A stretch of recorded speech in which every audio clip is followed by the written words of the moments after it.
everybody!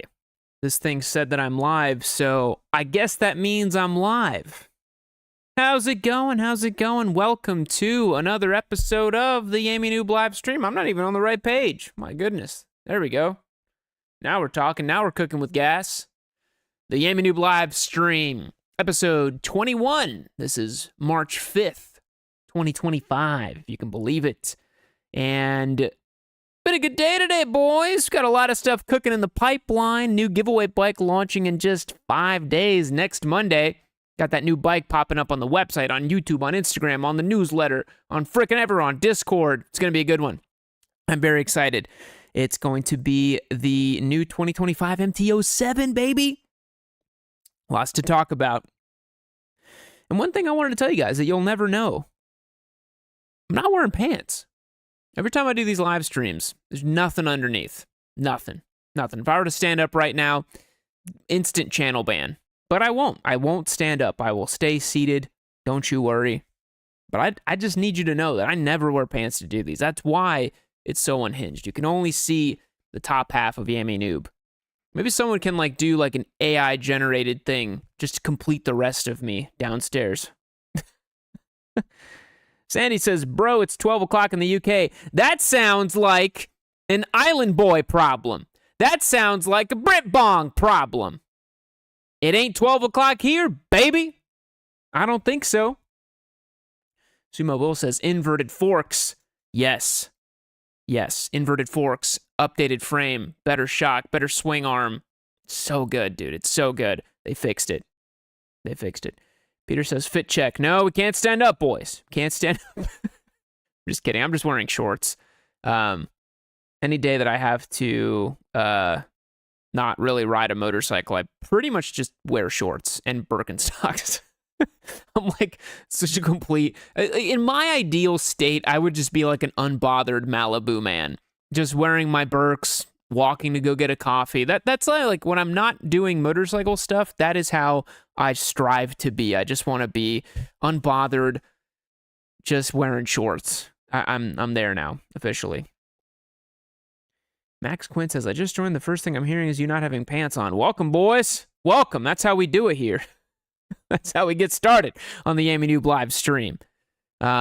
Just trying to summon the unhinged energy, trying to give you guys some funnies today, some laughs. Hopefully, I can give you a just a little bit of joy, in your life. Let's pop in here. Let's do the pre-stream hang officially. Why not? I am dogified. Hopefully that's not related to the government thing. What's your opinion on trikes? They're not for me. I think that there are... Basically, the way I view trikes is they offer none of the good parts of either a car or a motorcycle. I view them as God's cursed creations. Perhaps if you have balance issues, you could ride one and feel some of that motorcycle feelings, but I think for the vast majority of people, yeah, they kind of don't really offer a whole lot. That's my take on trikes. What else are you guys saying here? Smirnoff said, carting the ADV Grom to the liquor store soon, says Smirnoff Smash. ADV Grom. That's been a long time since I've heard those words together.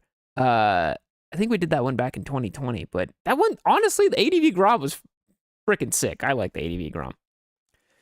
Jordany, greeting from Turks and Caicos.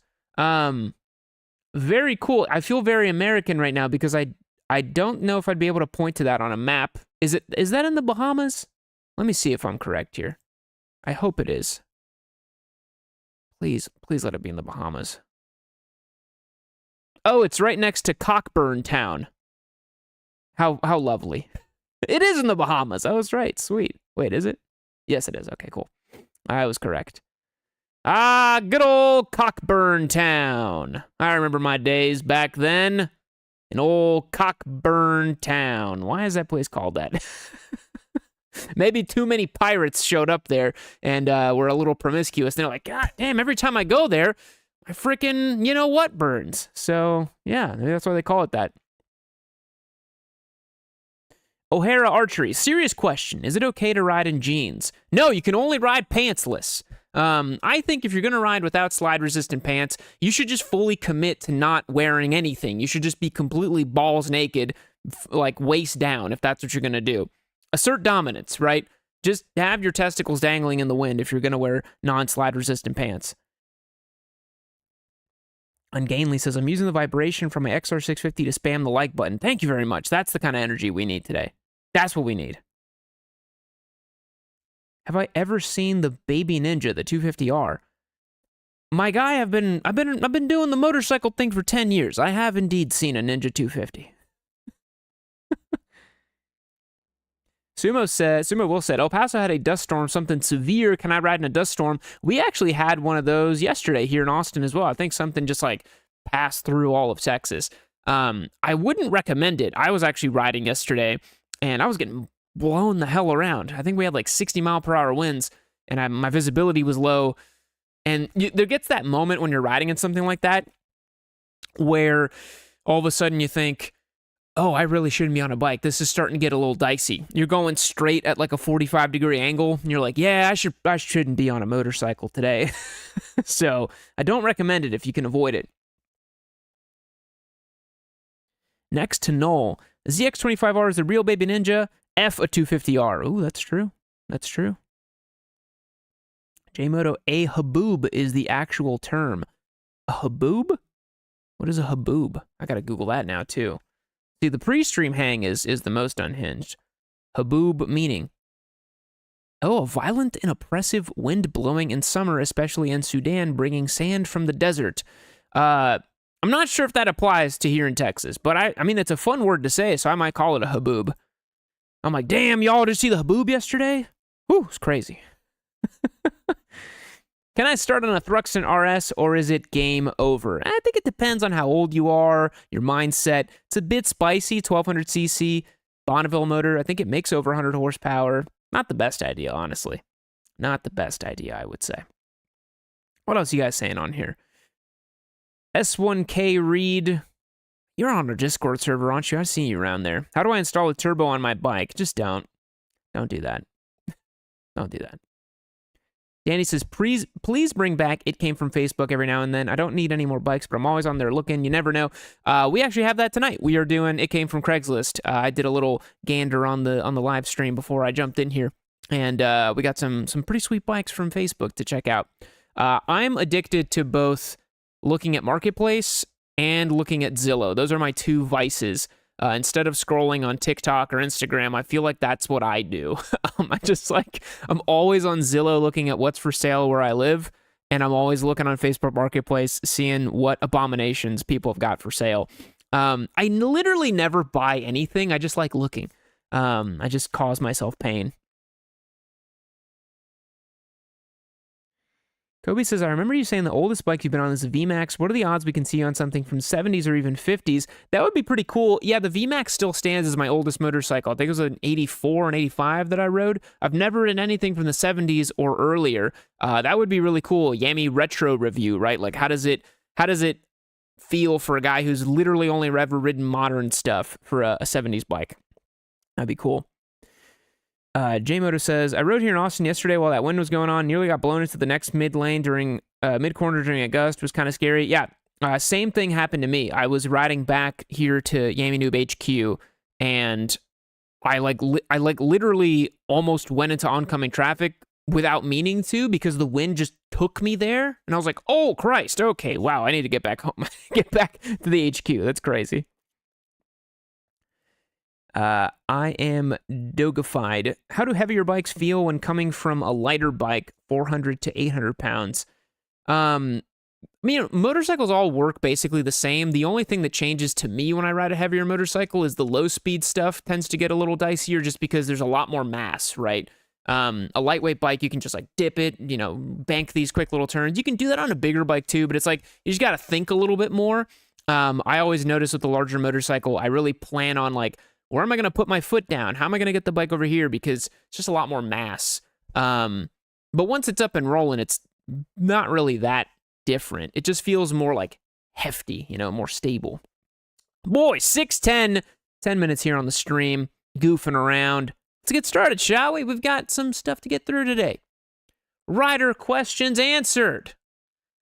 E equals MC Hayabusa. We're going to be answering some fun rider questions today. If you want to ask me some questions, feel free to drop them on the chat. I do try to check them as I do this segment. You can always join on YammieNoob.co. I highly recommend it. If you want to support the show, we're one of the largest independent motorcycle media channels on YouTube. We don't have big corporate sponsors, no Chinese overlords. You know for damn sure we're never shilling a freaking Roo-Rock helmet over here. We don't do dedicated e-bike reviews. We try to give you guys meaningful, real motorcycle content. It's me and a small group of guys. We all love motorcycles. We love telling stories about bikes. We try to give you high quality stuff. If you support that, our way of giving back to you is giving away the giveaway bikes. That's what we do here. That's how we do it. It's a ton of fun. Join on YammieNoob.co. The Discord server is super cool. Let's get started.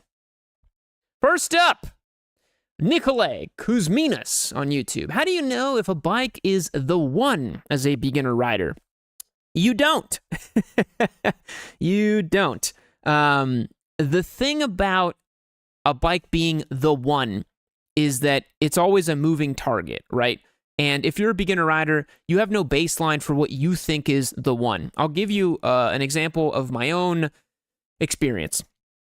When I started riding, all I cared about was sport bikes. I got a Yamaha R3 as my first sport bike because I thought it looked cool. The Daytona was my dream bike, continues to be my dream bike. It's the bike I love the most, I would say. But as time went on, I realized that I didn't really want to ride sport bikes on the street that much. I picked up my Scrambler in 2019. I had a ton of fun with that thing. I still have it. I love it to death. I ride it all the time. And now I have my Touareg, my adventure bike. I've had a ton of bikes here and there. I've got a Grom now. I've had dirt bikes. Tons of bikes for the channel that I've got to sample. And so as a beginner, you have no idea what you actually like yet. So there's no way of knowing what is the one. But I will say, you know, I started out with motorcycling, loving sport bikes. I still love sport bikes. So if there's something deep in your heart that speaks to you, if you really love a particular bike, if something really just emotionally harkens to you, it will probably always feel that way. But your predilections and your tastes may change and evolve over time. And part of the fun of riding motorcycles is allowing that change to happen. The only constant in life is the change, the moving of the tides back and forth. So if that's something that you're into, motorcycling can offer it to you. Wow. Yammie Noob is so wise, isn't he? Sean Lynn on YouTube has asked me, what is the best inexpensive dual sport? Whatever clapped out piece of crap you can find on Marketplace. I mean that as a joke, but also a little bit seriously. Dual sports haven't changed meaningfully in the last 20 years or so. So truthfully, whatever you can find on Marketplace that is not super expensive is probably going to be a good bet. If you want something brand new, I believe Honda's XR150 is the cheapest brand new one you can get. That is like barely a full-sized motorcycle, but it technically is a dual sport. But yeah, they haven't really changed much in the last 20 years. You know, DRZ 400's been the same for 20 years. Yamaha WR250Rs ran unchanged for like 12 years. So, I mean, the 650 platforms, right? The DR650, XR650, they'll still sell those from the 80s like unchanged, right? So, whatever you can get your hands on, is what I would recommend. If you're asking my opinion on like cheapo dual sports, I mean, the 650 platform from Suzuki is hard to argue of that not being the best and expensive one, right? It's a bit of a pig, it's heavy, but it's a great bike, and it's basically unkillable. So that would be my choice. If you want my heart song, the WR250R, of course, is my choice. Of course. All right, Jack Long on YouTube. What did you think about the FE501 that you had? All right, so for those who don't know, I purchased a Husqvarna FE501S in 2022, I believe it was. Early 2022, I used it as a trail bike, as an enduro bike, a dual sport bike. It was plated, and I loved the thing. I hated that it was so unreliable. The first 20 miles I owned it, the slave cylinder for the hydraulic clutch gave out, and everyone's like, that's just what happens on those bikes. And I'm like, this is unacceptable.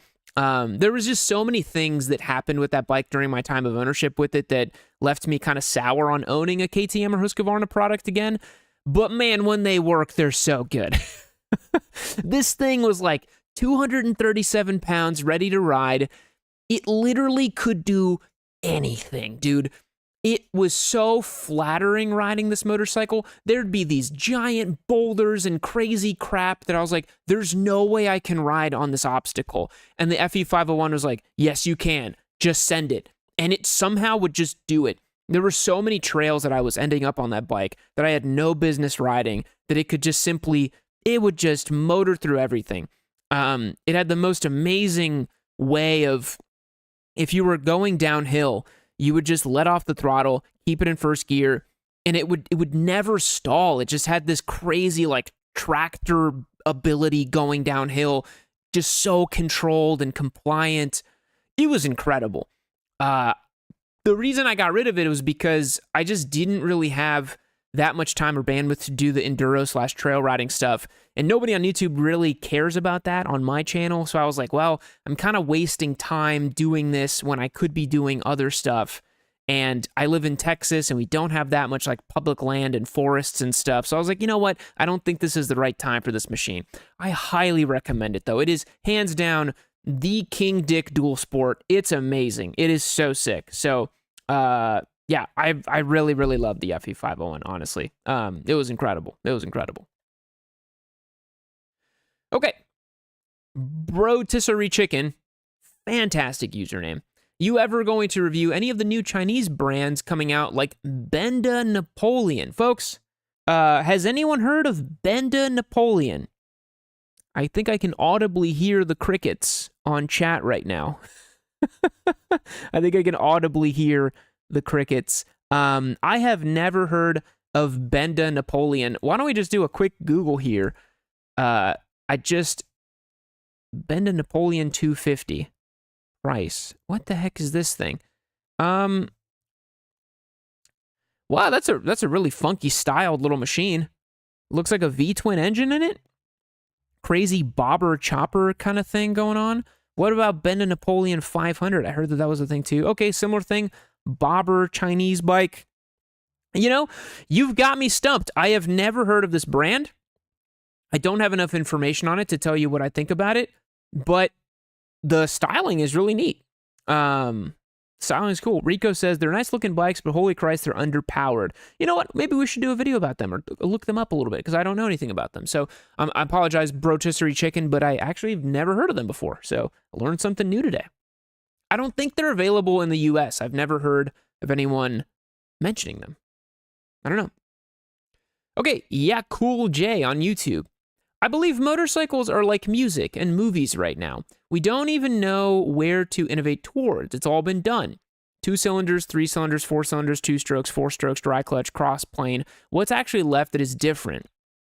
So I don't really agree with the premise of this question because I personally think we're in an amazing golden age of music and movies because there's this total backlash against the kind of massive industry plants, and there's never been a more interesting time for underground music. There's some really experimental stuff out there right now that's unlike anything I've heard.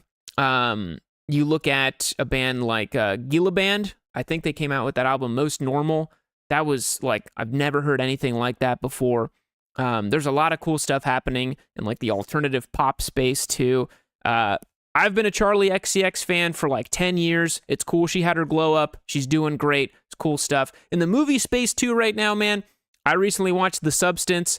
That was a 10 out of 10 movie for me. Absolutely incredible.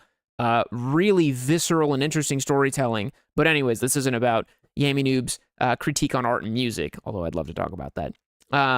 Motorcycles certainly have more room to innovate.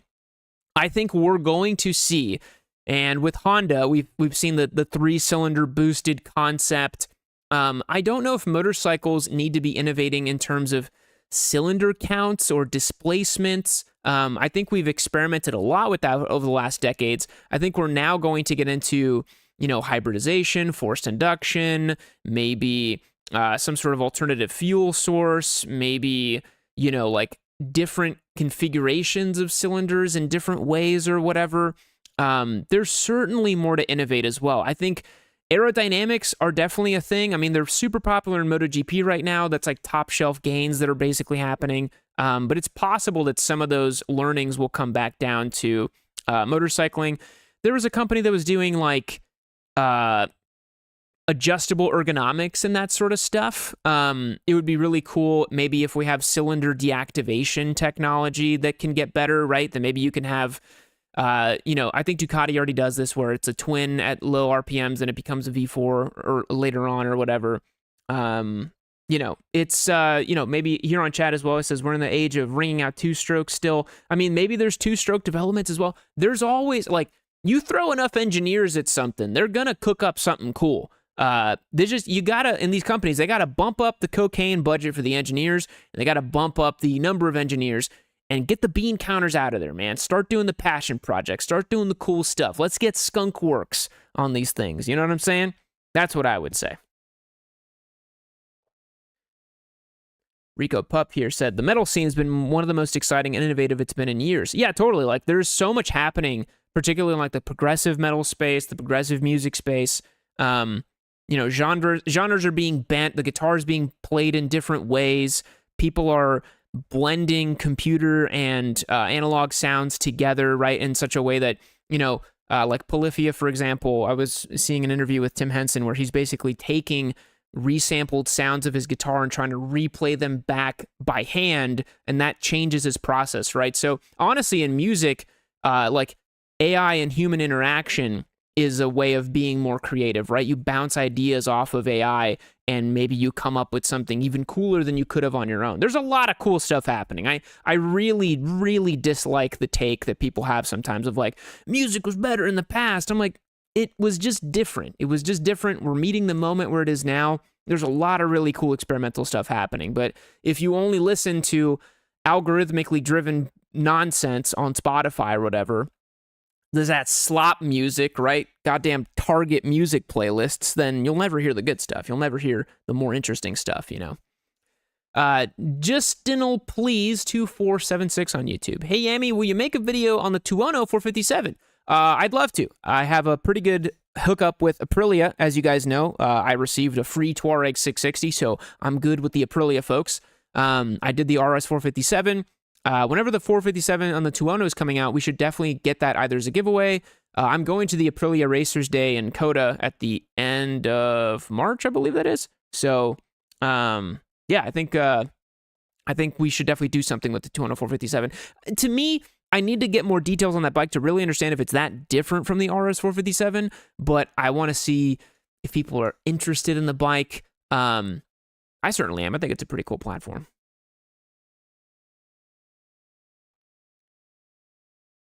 See what you guys say in our chat. Only the best music survives and people forget the slop of the past. That is so true. That is so true. If you go to a record store, you can actually see the slop of the past in the $1 records section. Dude, the music industry had so much slop. And yeah, to your point, only the good stuff gets remembered and people are like, wow, that was so great. And they'll do these sort of like bad faith comparisons between like, I've seen these things where it's like they take Queen's Bohemian Rhapsody and they're like, look how intricate and amazing and incredible this was, disregarding the fact that the record label almost didn't release that song because it was deemed almost commercially non-viable. And then they'll compare it to like a new Justin Bieber song, like, look how basic and simple this is. I'm like, dude, if you showed Queen in the 70s what Ableton could do today, their brains would pop, dude. Like, if you showed them a new forward-thinking electronic song, their brains would literally explode. They'd be like giving a Victorian child a sour candy. So I don't want to hear it. So thank you for saying that. Thank you. I appreciate it. Badasser said, don't talk about Smash Mouth that way. Smash Mouth is great, man. Genuinely underrated in my opinion. Walking on the Sun is such a good song. Monkey Yam 4743. Do you plan on starting the pod up anytime soon? I'm so glad you asked this question because I do. We've got something really cool happening here on the back of Yammie Noob. Producer Logan, who has been working on the channel for like 2 years now, he currently lives in North Carolina. We've been chatting and we've come up with the way for him actually to come out here to Austin to help out in person. So producer Logan has so much knowledge of motorcycles. He helps produce the list videos, the research, the newsletter. He actually works on these live streams as well. He is really one of the backbones of Yammie Noob. And it's going to be super exciting having him here in person. We are planning on starting up the podcast back here in person as well, too. Trying to get some more guests on as well. So there's some stuff happening. Expect that more in the summertime of this year. I really want to do it right. It was kind of like when we started up the live stream. We took our time with it to make sure it was a really good show. So I'm really excited about that. Really, really pumped. What else you guys saying on here? Even the free DAWs they had available today are far better than anything they had. Dude, I could talk about you guys know, like, music is like my big thing. I love music so much. And yeah, I completely agree. These guys, what's funny about that though is there is something to be said about, if you have just a 4-track recorder, you have to like get real simple with it, and you have to focus more on hooks. If you have infinite tracks, I think sometimes that can dull the creative process. But the fact that it's been completely democratized, anyone can make anything, is pretty cool. All right, enough music chat. I'm so sorry. Dr. PC 9814 on YouTube. What's the general opinion on buying electric motorcycles off Alibaba? I'm considering an RZ model with an 8 to 15 kilowatt chain drive motor, aftermarket controller, and expanded battery.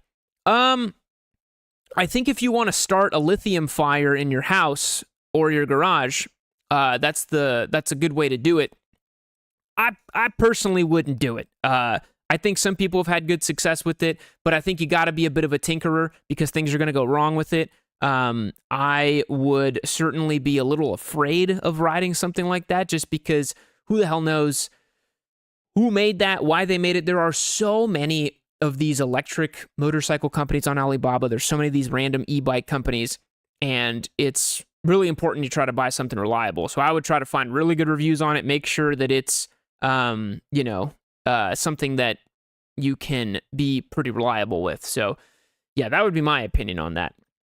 Malamoto with the $9.99. Thank you very much, my friend. Hey, Yammie, what are your thoughts on the new leader bike offerings, and which are you most excited for?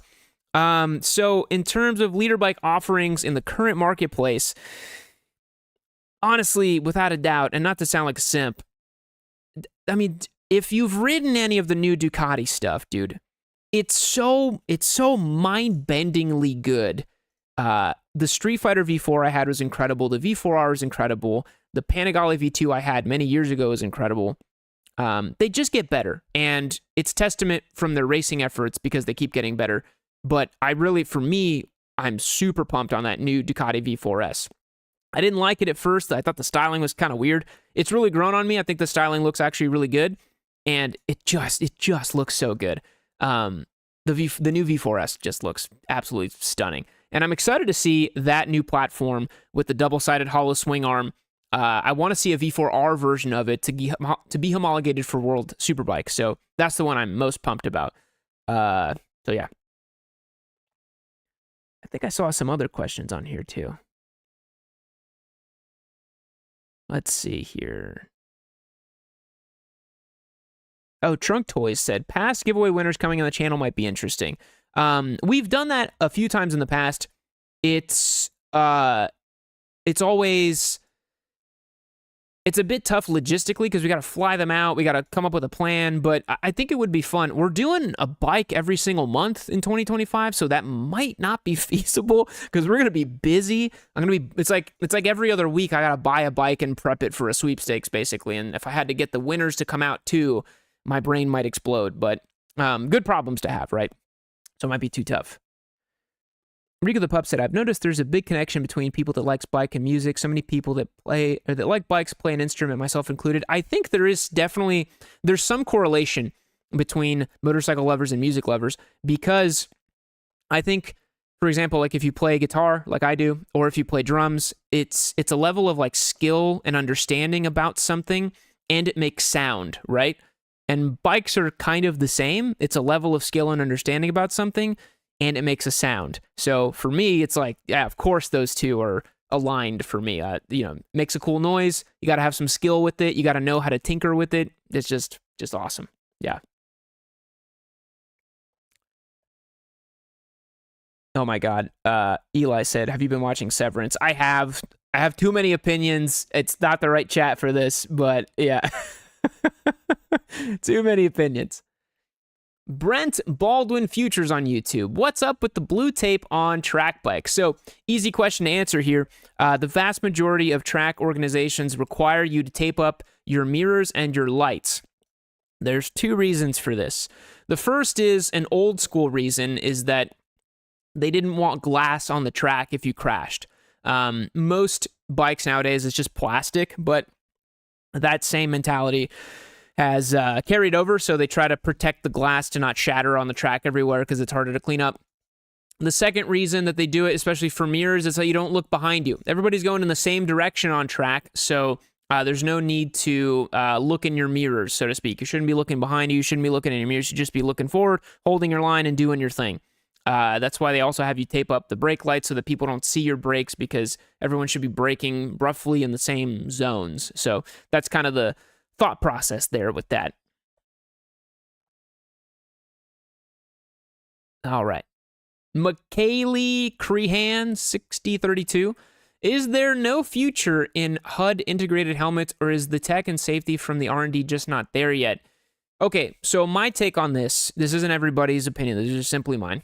I don't see the benefit in the HUD integrated helmets. I do not need another distraction, particularly in my vision, in my field of vision when I'm riding a motorcycle. For me personally, I would literally never buy any HUD-equipped motorcycle helmet. It does not provide me any level of safety. It is merely a distraction. I have never seen any kind of like new age HUD integrated helmet that meaningfully does anything that I can't just do by looking at the mirrors or something like that. And it's not that I'm like a Luddite or I'm against technology and motorcycling. Just the HUD specifically, like having little screens flying around or things in my field of view, I don't need it. I literally just need to look and see what's going on. I don't think that we need to have that necessarily. I don't think it's about the tech or the safety not being there or the R&D. I think the market would just never really accept it because it's just really not necessary. So, yeah. Rico the Pup. Hey, Yam, what do you think of Suzuki CEO hinting at an update for Gixxers, and why is that the best thing ever? I'm super pumped on that. Super, super pumped.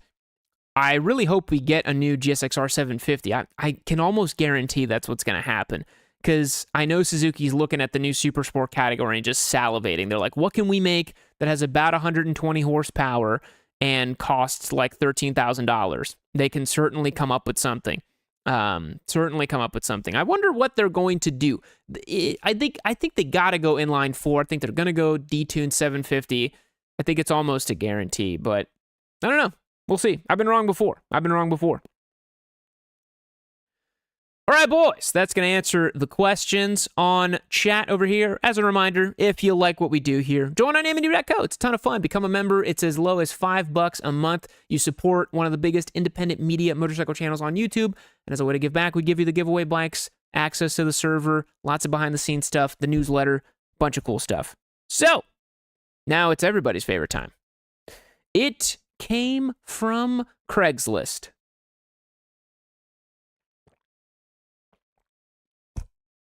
Logan has informed me that the gentleman in this image is in fact Craig from Craigslist. I think he is the gentleman who created Craigslist. So we're gazing upon the visage of Craig.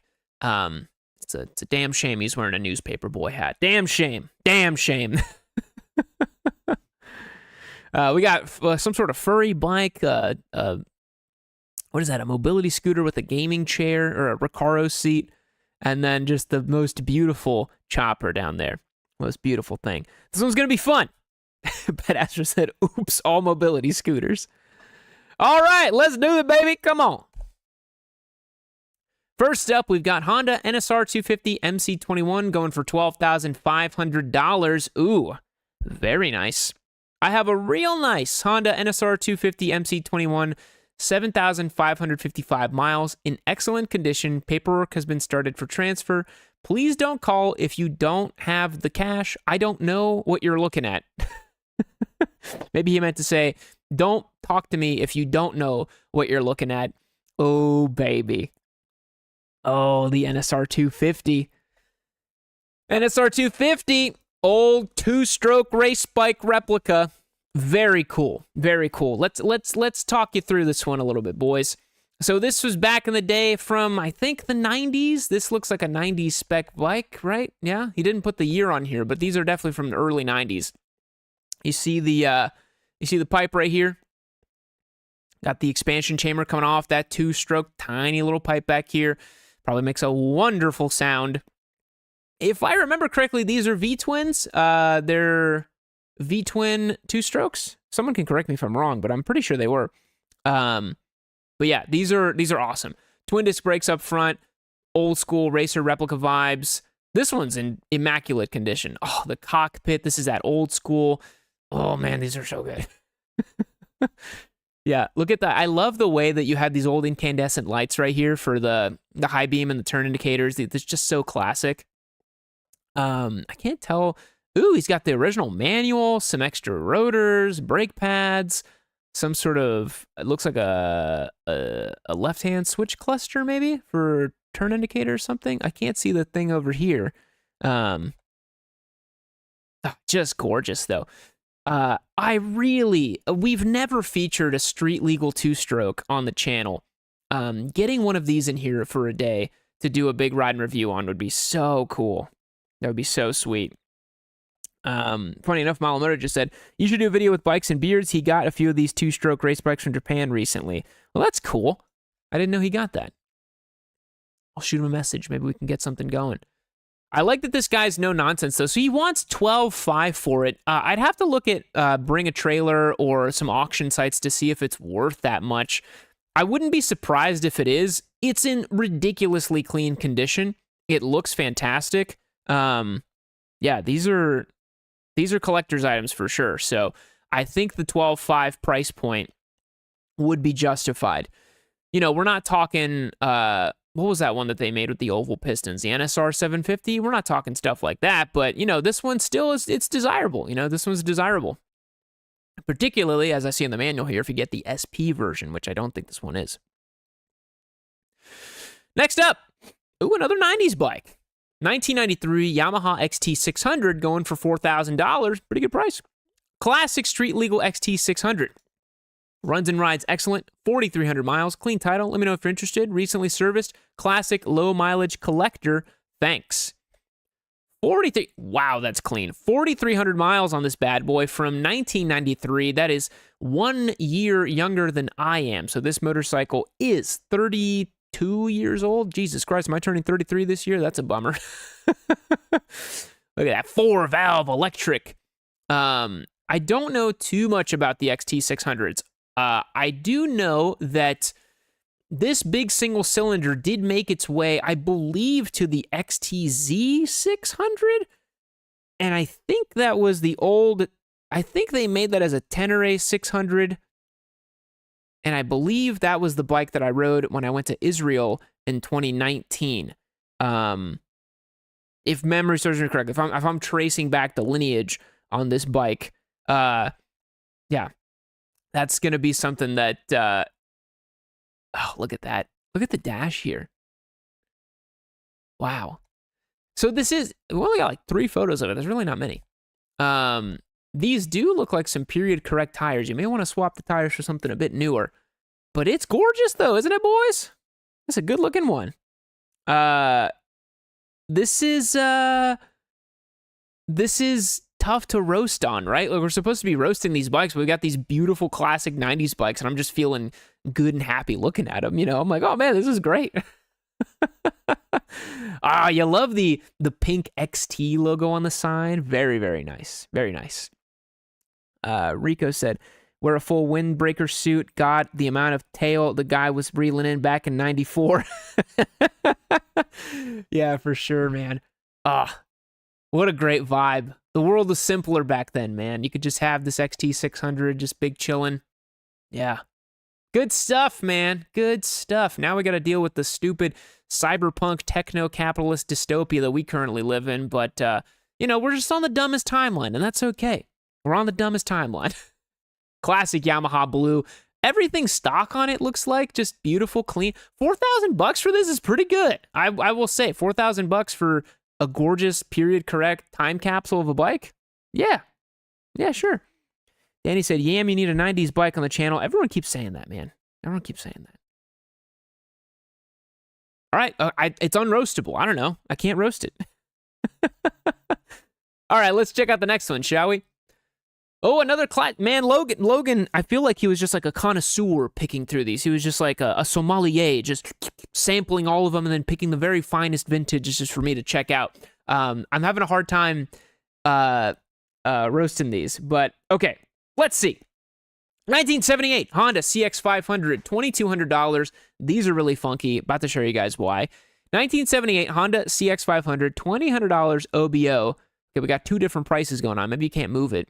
Registered through October 25, clean title, 9,000 original miles, battery good, tires new condition, running and riding. Great original and stock CX500. I got this bike from out of state and set aside for a custom build. I've decided I'm going to leave it original to keep it on the road. I have more other projects, making space in the garage. Okay, so we have a tinkerer who's old, who's picked it up, a guy who wants to, maybe build it up, do something cool with it. Let's take a look. Oh, come on, Logan. Logan's making my life so difficult this week. I got to roast these bikes, but they're just so cool. All right, take a look at the engine, boys. CX500, transverse mounted V-twin, baby. This is like a Honda Moto Guzzi, pretty much. These are really funky little things.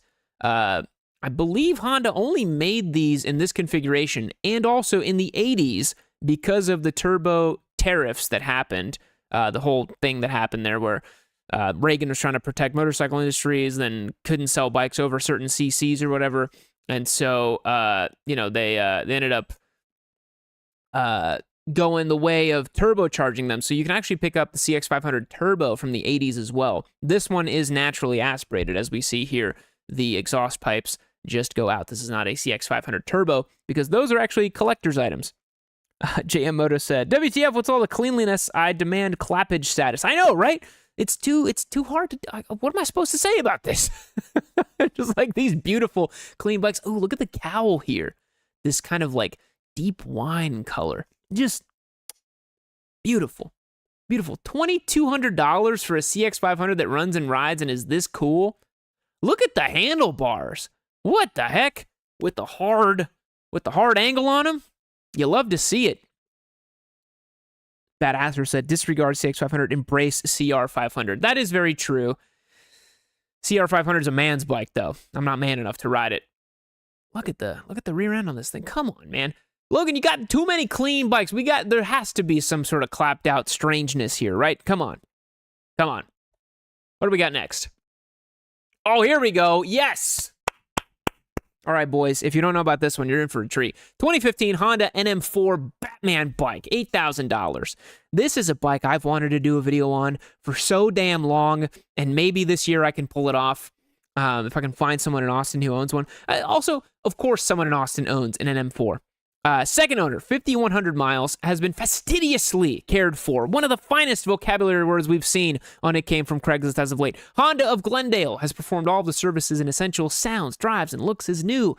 DCT transmission functions perfectly, needs absolutely nothing. Registered and fully insured. Sincere cash buyers only. Calls only. Text and emails shall be ignored.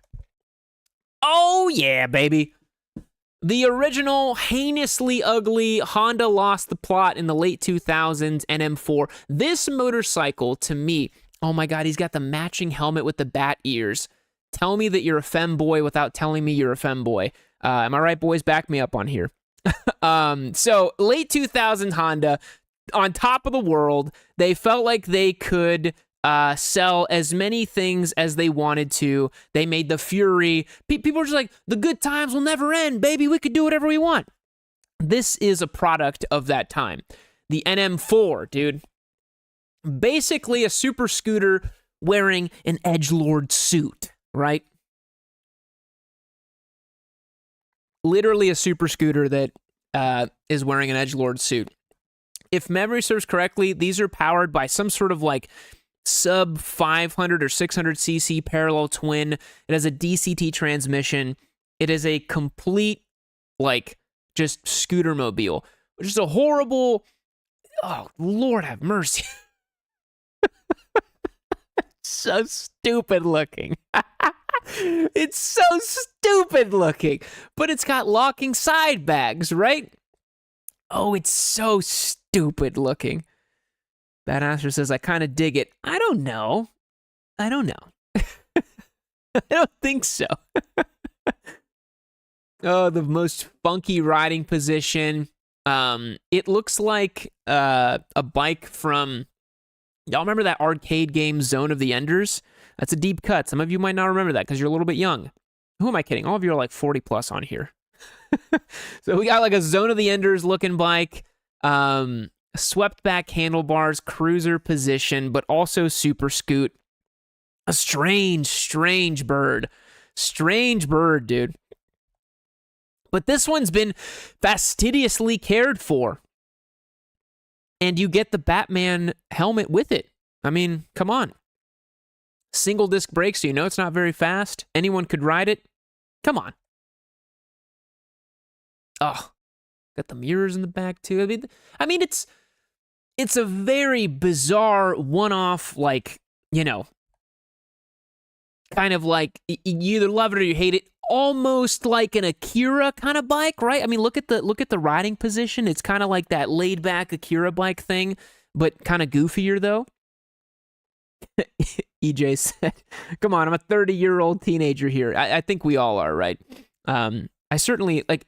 I will tell you guys this. Every time I get on a motorcycle, it's like I instantly chop off like 15 years of my actual age. I'm like, oh, I'm like a 16-year-old dumbass again. That's what's happening now. So this little monstrosity, man, the NM4. Yeah, it was a bizarre bird. Would I get one for the memes? Maybe this is the next meme machine. Maybe we can do something. Maybe we make it furry. And then we go to like a furry convention with it. I don't know. There's got to be something I can do with it that's insane. Right? Something. NM4. I like it. No, I don't. I don't know. Yeah, it's giving me conflicting, confusing feelings. I don't know. 1975, Harley-Davidson X90 AMF Shortster. A Shortster. $9,890. Okay. Beautifully restored. A must-have for any mini bike collector. Ah, yes, all of the mini bike collectors that we know. Harley-Davidson X90 was originally developed as an Aramaki in Italy. However, Harley owned 50% of the Italian motorcycle manufacturer and had been rebadging their smaller capacity motorcycles as Harley in the US for years. That's a very charitable way of saying Harley was just rebadging Italian crap and selling it here for money. The Shortster has become a bit of a cult classic thanks to its interesting history and quirky looks. Due to its limited production, unique place in Harley-Davidson history, and rising collector interest, the X90 Shortster has become a sought-after vintage mini bike. Why does that feel like it was written by AI? All right, it's kind of sick though, right? It looks like a Honda Monkey. If you look at the tires here, if you look at the tires here, this chromed out front fender that's raised off of it a little bit, the seat, it's like some weird Harley-Davidson monkey thing. Honestly, I kind of dig it. The Shortster. Ashar says, I've seen this comment a few times. Can you please collab with Pokimane?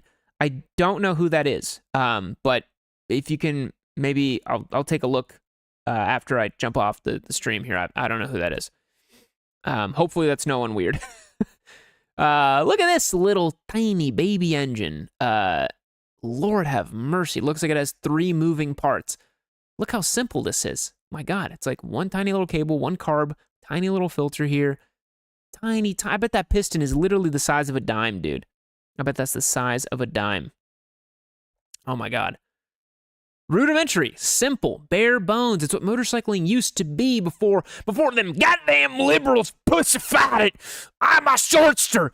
Give me back my Shortster. I rode a real man's bike with the drum brake in the back. Okay, Harley-Davidson, AMF Shortster, Italian Aramaki, imported bike. I dig it, dude. I dig it. What does he want for like $10,000? That's crazy. That's bonkers. someone on chat said, my fat ass on that thing, the tires will blow out. It's possible. These look like 10-inch wheels. These look like the type of tires that come on a lawnmower, or maybe like actually, I had a wagon for my yard a while back that had tires that looked just like this. The wheel and tire combination looked just like this for this little wagon I had for the yard. Peculiar, the Shortster, you don't see that often, you know? You don't see that often. Alex said the real collab Yammie needs is between him and Brian636 so he can master his wheelies. I think Brian636 is really cool. I don't think he likes me very much because I remember like 5 years ago or 4 years ago or something, I said that like giant street takeovers weren't my thing. I was like, maybe that's not the smartest thing to do. And he like talked about it in a video, and all these Chicago people got mad at me, and I was like, dude, I didn't even say anything that bad, and I don't even have any bad feelings towards Brian636. I never met the guy, but I don't think that riding with 300 people on the road is a good idea. I stand by that opinion. But if Brian636 also, if he wants to hang out, dude, I'm open. That's cool with me, buddy.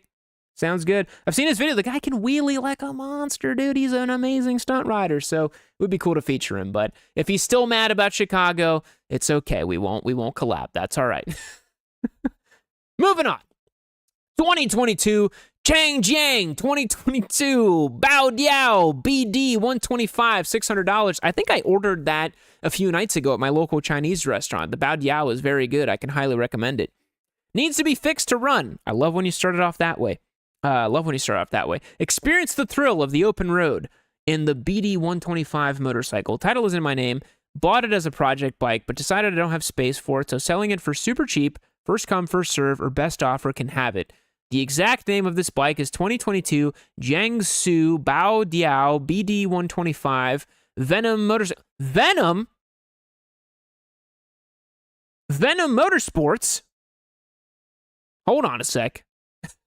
Wait a minute, boys. Venom. Oh, no. We should get John Cena to pronounce this. That guy can speak Chinese really well. Bing Chillin'. Cons. Doesn't have a key, so you'll have to swap out the ignition. Message me if you'd like to take a look. Oh, no. Oh, boy. Ooh. My eye immediately was drawn to this. Look at this rusted, slacked out chain. Ooh. Ugh. That does not look good.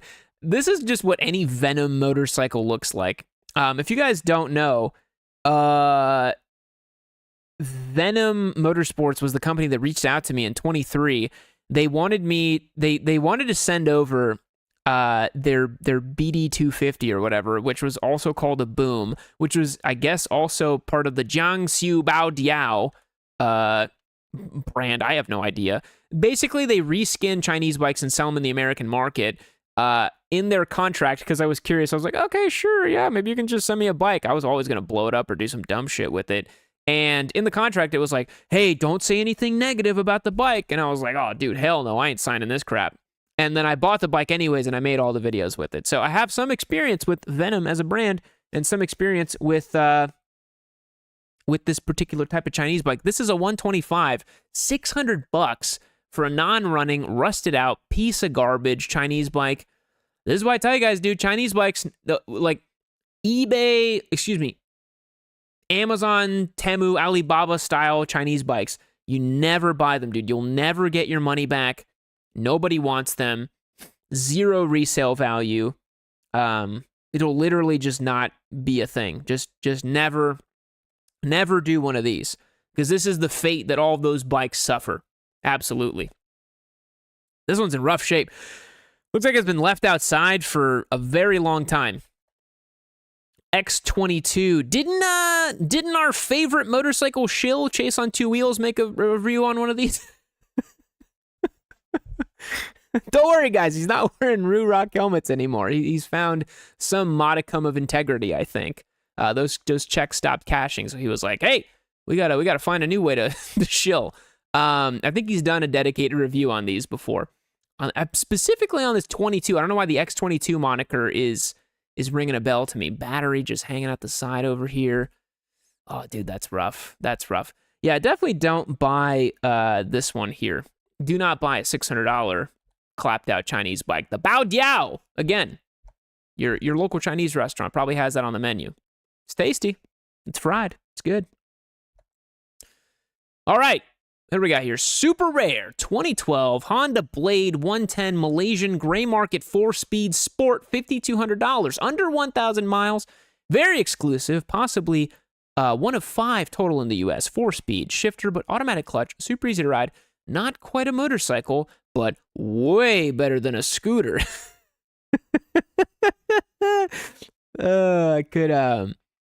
You could make some very, very questionable jokes about that, which I will I will abstain, boys. We don't need to take it there. Clean California title and current registration. You will never find another one here in the States. I already have a great offer, so don't bother lowballing. Oh, the classic tactic. I've done this one many times. I've done this one many, many times where you say, oh, dude, I got 3 guys interested in, man. You better get your offer in now. Please. Look at this little thing, dude. This is the type of scooter that you see in Malaysia or Indonesia. They race these. I've seen them race these and dragging knee and doing all kinds of crazy, zany stuff. I have to say, I don't know too much about them other than people adore these in those markets. I think they call them the underbone style scooters or whatever. So yeah, like you said, it's not quite a scooter because it's got like what looks to be like a single piece aluminum frame or something, but you do step kind of through it and over it. A very peculiar machine for sure, but honestly kind of sick though, right? Kind of sick. It's kind of good though, right? It's not bad. I like the Repsol livery. You know that whoever owned this was on the MotoGP Instagram page just spamming the comments, Marc Marquez, my idol, Marc Marquez. He's having a hell of a year, though. You got to give it to the guy. 25 is going to be his year. I'm telling you. But, man, they don't even, you know what? They don't even do Repsol in MotoGP anymore. That was the big change for this year. Repsol dropped them like a hot brick. Hot potato, something like that. Because they literally never get any TV coverage because Joan Mir either crashes the bike or finishes P17. So Repsol was like, see you later. 40 years of heritage? I don't care. Yeah, I honestly, when you read this listing, 2012 Honda Blade 110 Malaysian Gray Market, you wouldn't think you're getting a little scoot, but I think it's kind of neat though. I think it's kind of neat. Oh, Jessica with a great question here that I actually will give you guys a sneak peek on. Hey, Yam, will you be making a video on the CBR 650R e-clutch? I've got one, and I'm just curious on your thoughts. I am actually, I'll drop this little fact on here for you guys. I actually have a deposit down on a brand new CBR 650R. That's going to be the giveaway bike after the MT-07. So I'm picking that up in a couple of weeks, and then in April, we're going to launch that sweepstakes. And it does have the e-clutch. I specifically wanted the one with the e-clutch because I'm extremely intrigued by that technology, and I wanted to make a whole video series about it, do a giveaway with it. So that's the next bike. Danny said, Nicky Hayden be turning in his grave. Yeah, definitely. Okay, now we're getting weird. Honda Goldwing with Champion 2-person sidecar, $10,500. So I think producer Logan, he gave me the sommelier picks, and he's like, we gotta do some palate cleansers here. Honda Goldwing GL 1500 with 2-person Champion sidecar, 4 people total. I mean, you could fit 6 or 7 or 8. I mean, your heart's content is how many people can fit on the motorcycle. The sidecar was installed and paint matched right off the showroom. It is in excellent condition with new tires and maintenance records and receipts since new. Adjustable air ride on the motorcycle. Electronically adjustable ride height on the sidecar. Auxiliary gas tank in the side box with transfer pump to main tank. Dude, this is serious. This is like a military grade sidecar situation. Removable top on the sidecar. The sidecar has brakes plumbed into the motorcycle. The sidecar has brakes plumbed into the motor. You can stop the bike in the sidecar. That's terrifying. I have original receipts for motorcycle and sidecar, owner's manual and repair manual included. Okay, we gotta look. Wow. So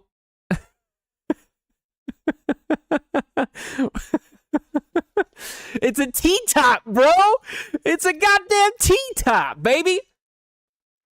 Bring your Porsches. Bring your 300ZXs. It's a T-top. Oh, my God. Seats 4 people.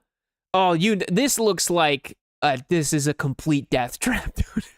You could not pay me to sit in that thing. Bad Hazard says the transformation to Honda Civic is nearly complete. At what point does it just become a car? At what point does it just become a bizarre car? It has the requisite number of wheels, albeit arranged in an unorthodox way. It's got 1, 2, 3, maybe 4 here. Maybe if I can. No, I can't see it. There's no. It's got to have 4 wheels, right? This is terrifying. Someone on chat just brought this up. TJ said, does it have airbags? Yeah, I don't think it does. So basically, this little thing right in here, if you crash, human blender. Human blender, baby. That's why we have crumple zones. That's why we have airbags to protect the sweet meat sacks inside of the vehicle. You crash in this, it's just going to be just human pulp, baby. That is horrifying. And apparently has what I also okay, so it's got an auxiliary gas tank in the side box with the transfer pump to the main tank. This is a rolling bomb. This is a rolling bomb, dude. With the gas tank on the side that goes over here, brakes on this side, no airbags. This is really terrifying. The more you look, the crazier it gets. J-Moto says, why does the sidecar have a mirror? It's so that you can see your impending doom. Because we have mirrors here and then a mirror right there, just so maybe you can communicate with the driver of the Goldwing and tell them, oh, hey, watch out for that. Love to hear the great comment. The government is so afraid that they won't allow Japanese K cars in some places, but they allow these things. Dude, so true, right? Like, we can't have some random Japanese K car because it's obviously going to make people buy super cheap vehicles, but we can have these monstrosities, all in the name of safety, right? You might as well leave it convertible, because if you come off this thing, I would want my head to just be shaved into the ground. I don't want to die as blended up in here. I would rather fly out and die that way, truthfully. Metal Gear said back when men died like men. Dude, 100%. This is from a time, again, from before the liberals pussified everything. Yeah. No seatbelt, I think. I mean, why would you need a seatbelt? You don't need that where you're going. Or does it maybe have a seatbelt? I don't think so. How much does he want for it? 10.5, right? Two-person sidecar. This fella's filling up both the seats. They did him dirty with this photo.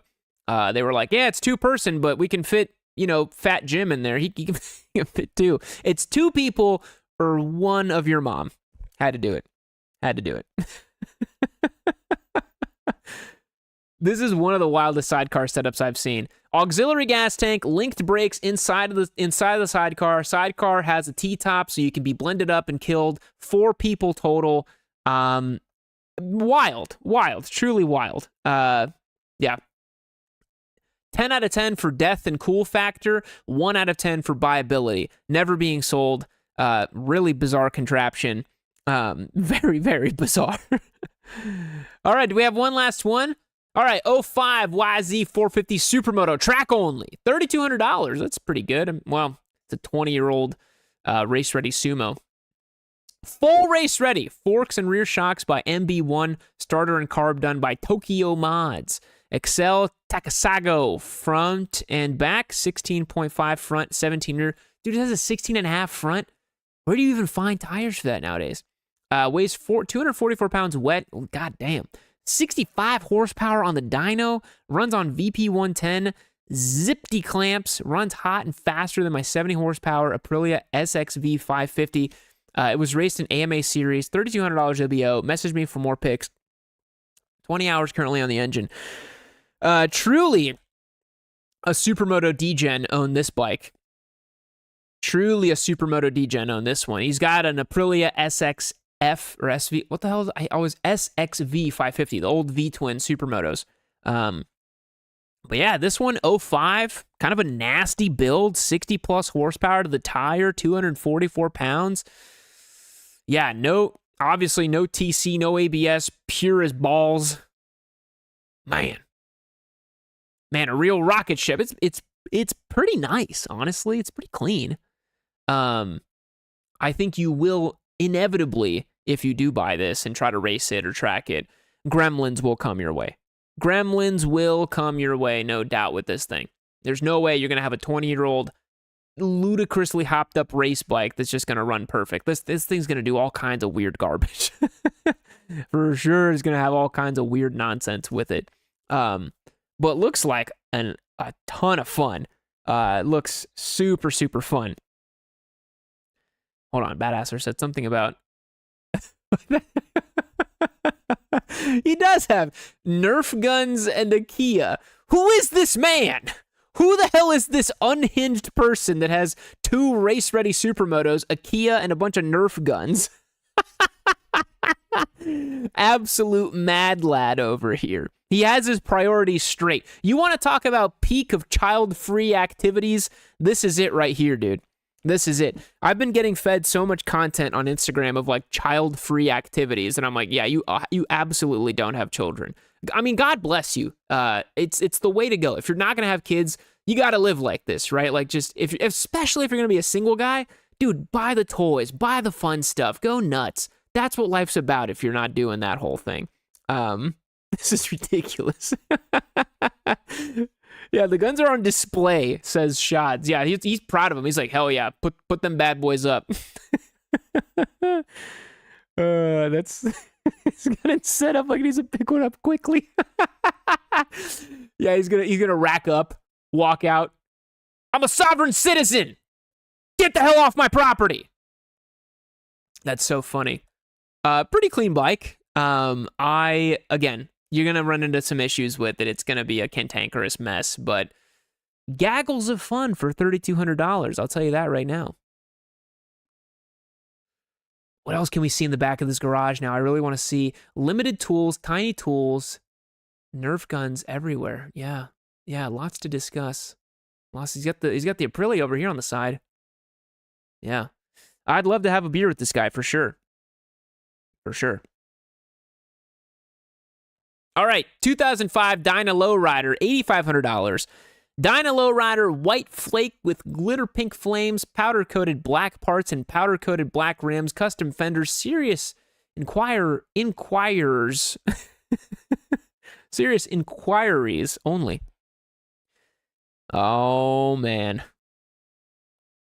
I like did he take this with, dude, I think he took these, I think he took this photo with his Ring camera. This looks like his Ring camera from his door. And he's like, fuck it, I'm not getting my camera out. Whatever, I'll just take it with the Ring camera. When owning, is this a Sportster? No, it's a Dyna. When owning a Dyna is not gay enough, you gotta go for the pink flames too, to really let the world know. Who the hell? Why does it exist, dude? Why do you have this? What are these photos?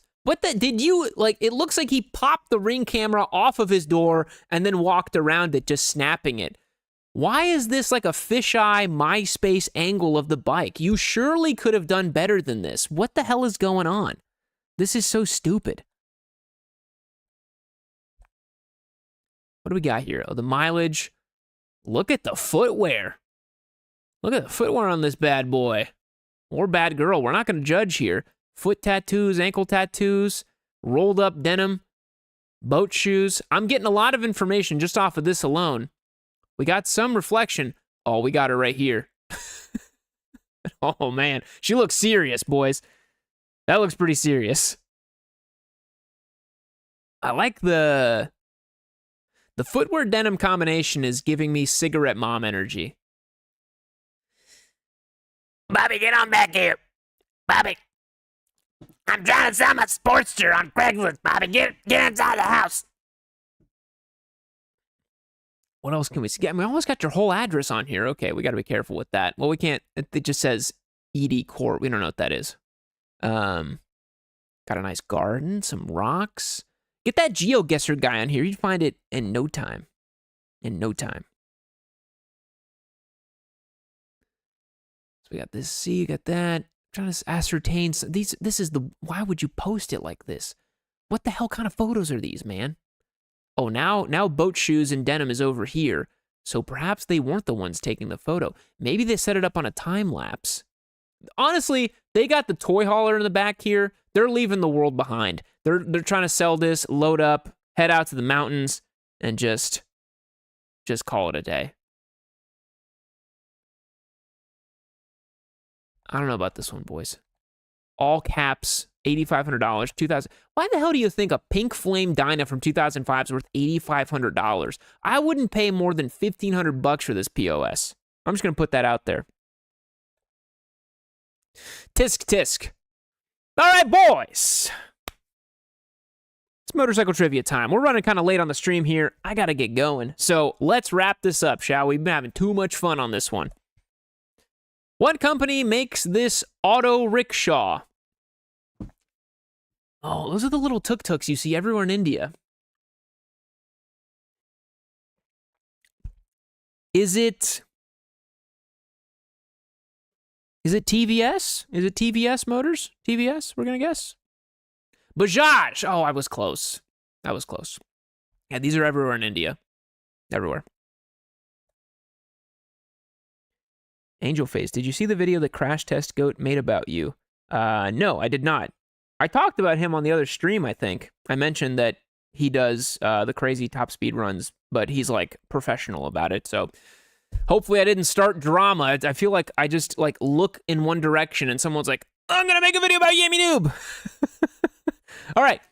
Where are the headquarters of the International Motorcycling Federation, FIM?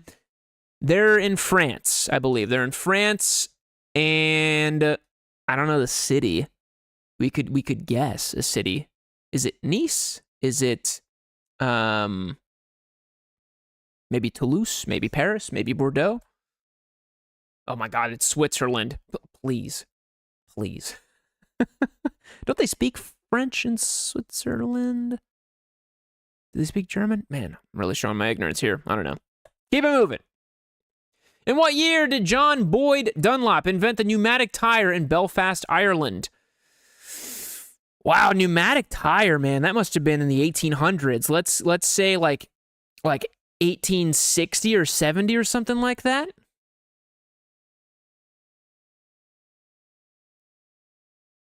In 1888. Oh, that's pretty close. He invented the first practical pneumatic tire for his child's tricycle and developed them for use in cycle racing. What a guy. What a guy. Angel said, you are correct. Thank you for being a good sport. I appreciate it. I don't know what I was correct about. About the crash test goat thing? I don't know. Again, hopefully I didn't say anything. I don't think I said anything bad about the guy. What manufacturer has the most Isle of Man TT race wins? Is it Norton? I think it's Norton, right? Or did a Japanese manufacturer surpass them in recent years? No, I'm going to guess Norton.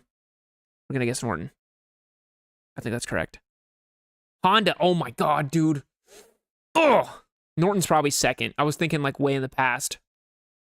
I think that's John McGuinness, right? On the old CBR there. Honda has the most TT wins with over 200. This is the stat that people point to whenever I'm like, yeah, Honda sucks ass in racing right now. They're like, but Honda's road racing. I'm like, yeah, but they suck in MotoGP right now, dude. I don't know what to tell you. Triumph sold over 100,000 units for the first time in 2024. How many bikes did they sell? Elvis. Oh, please tell me they're not making an Elvis Bonneville. I can't take it anymore, dude. I can't take the Boomer collabs. I can't do it, dude. I can't do it. Please tell me they're not making an Elvis bike, dude. I can't do it. Steve McQueen, Elvis. Dude, they're all dead, man. They've been dead for decades. Let it go. Oh my God. Nobody cares about Elvis. Nobody who's under the age of 90 cares about Elvis. I'm sorry, dude. I'm sorry. Someone had to say it. Let's guess. I'm going to say 125,000. Oh, I was close. Triumph sold 134,635 bikes in 24. Good job, Triumph. It's pretty good. Pretty good. All right, true or false? The Kawasaki ZX-11 was the fastest production motorcycle until 1996. At this time, it weighed over 600 pounds wet. God damn, that's a boat, baby. I want to say true, right? Because the ZX-11, and then it was the Blackbird, and then the Busa, right? That all happened within a couple of years. God damn, it was over 600 pounds. That's a beast. That's a beast. True. The ZX-11 had a curb weight of 603 pounds. My God. Look at this Goliath. Oh, boys. Some fun bit of trivia for you there at the end. I appreciate it so much. And, yeah. Thank you so much for checking out the stream. I apologize if you put something on chat and I didn't get around to looking at it. I saw it was going while I was trying to answer some questions and have some fun with y'all. So, hope you had some fun on the stream today. I love doing these. This is a ton of fun for me. So, thank you very much, boys. I appreciate it. I'm going to get going. I got to go eat some dinner. And I hope you have a wonderful night. Have some good sleep. Drink some water. And kiss your loved ones goodnight. And kiss your homies on the right on the lips, right on the mouth. Kiss your homies goodnight right on the lips. Goodbye.